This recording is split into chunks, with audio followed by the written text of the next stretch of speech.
صباح الفل. في ناس بتتكلم دايما عن حلاوة البدايات. كل حاجة في بدايتها بتبقى حلوة وفي انبهار، في جاذبية. طبيعة الحياة أي حاجة في أولها حلوة.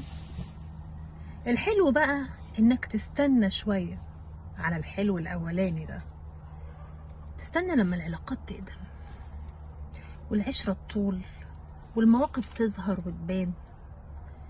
تستنى لما يحصل حاجة وتلاقي اللي قدامك سند وداعم ليك.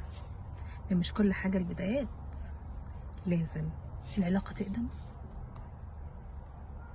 وتمر بظروف قاسية عشان تشوف تصرف الطرف اللي قدامك، هل هيستحمل معاك ويعدي الظروف القاسية عشان انت موجود في حياته، ولا البدايات بس هي اللي حلوة؟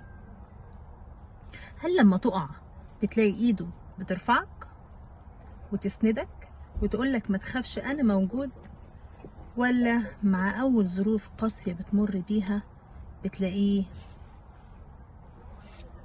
مغمض عينه؟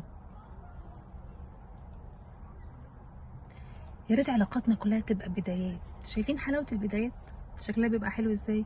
شايفين ان الشغف دايما بيبقى موجود؟ شايفين الانبهار؟ واو، انا بحب واحد مش موجود منه اتنين.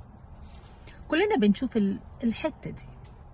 الحلو انك بعد كده تكون سند وتكون مسنود في اي ظروف، الطرفين يبقوا ايد واحدة بس.